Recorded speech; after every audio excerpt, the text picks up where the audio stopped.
Hi everyone, welcome back to Gaming Basics. In this video, we will be learning how to change profile picture on June's journey. So without wasting much of our time, let's dive into the video. First of all, make sure that you've launched Open the June's Journey application on your device. Once you've done so, go ahead and tap on your profile picture appearing at the top left-hand corner. In the profile area, tap on the pencil icon right at the top of your profile picture on the right-hand side. Now, select one of the portraits you would like to use as your profile avatar.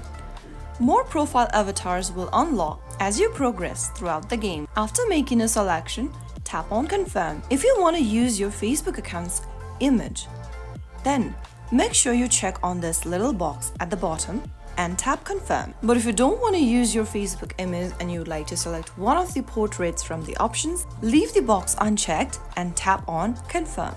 And that is how you can easily change your profile picture on June's journey. If you found the video to be helpful, go ahead and give us a thumbs up. Don't forget to subscribe to our channel by hitting the subscribe button.